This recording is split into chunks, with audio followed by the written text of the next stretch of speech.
Okay, let's talk some more about splines. Remember, we're in the Create panel, Shapes, go to Lines. Actually, let's start with a rectangle. And these are all really just splines, but just different ways to create them. Okay, so let's go to the top view.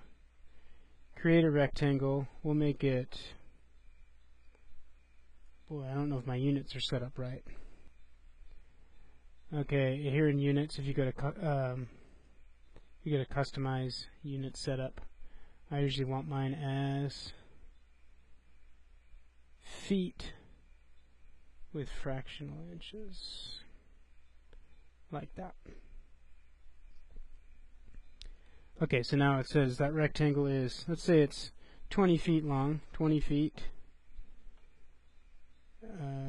Well, that's really height, I guess, in this view.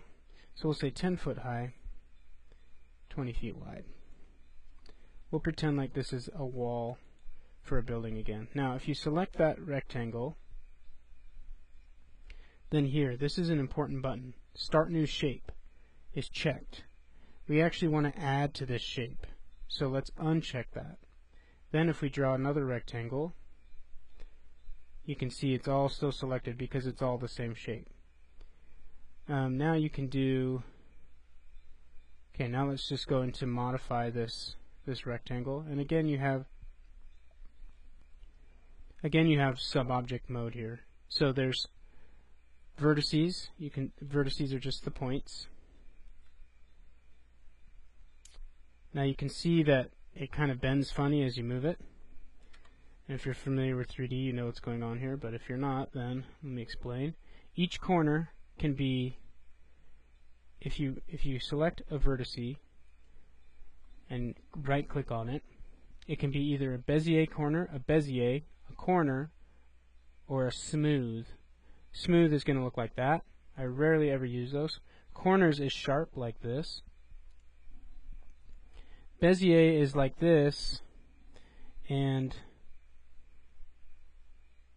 you can see how the curve follows, continues at the same angle as it goes through the point.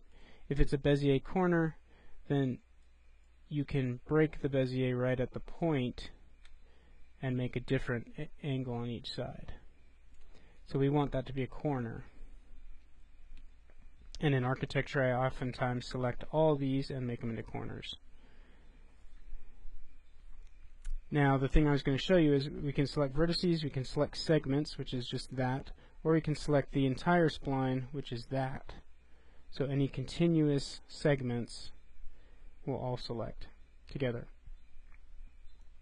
The example I want to show you here is if we select this little rectangle here, we'll pretend it's a window.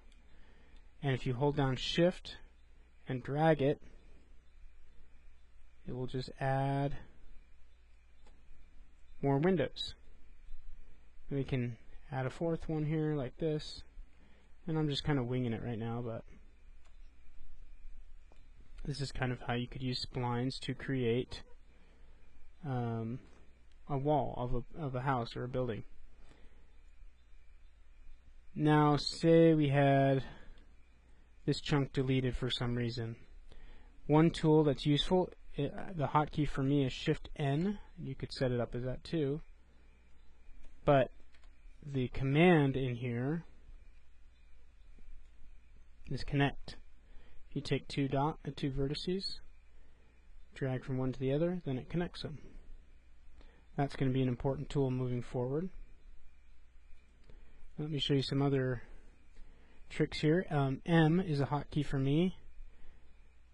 You can set it up that way as well, but the command that it does is refine, and that'll just add a new vertice wherever you click.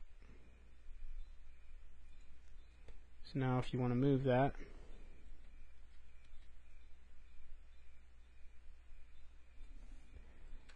I guess I should actually explain gizmos at this time too, and I should probably turn mine on. So when you first start Max, it's probably best to use these gizmos. So when you're moving things, if you select up here near the Y, it'll only move in the Y direction. If you select here near the X, it'll only move in the X direction.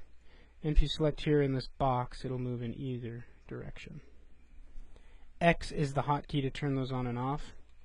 I actually use hotkeys to tell it which direction to move in as well, but that might be a little advanced for beginners. So maybe I'll just leave this gizmo on as I move forward. And that will help you to know which direction you're moving something in. Let's just delete those two vertices by selecting them and hitting delete.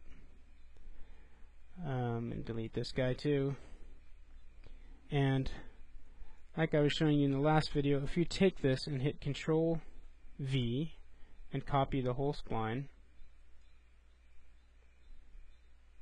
you now have a copy of it. Now if I delete the outside spline and then turn these splines into an object somehow, you'll see if I put an extrude on it, it'll extrude just those 4 boxes. If I extrude this one, it will extrude everything but the 4 boxes. So you see how if you connect splines so that they create a solid shape, then you can extrude them and turn them into a solid object. So actually, if I took this off and put it just as a flat plane, I could have those as my little windows. Very simple windows, and I'll show you how to enhance that kind of thing later as we move on and start our first project. But that's some basic stuff about splines.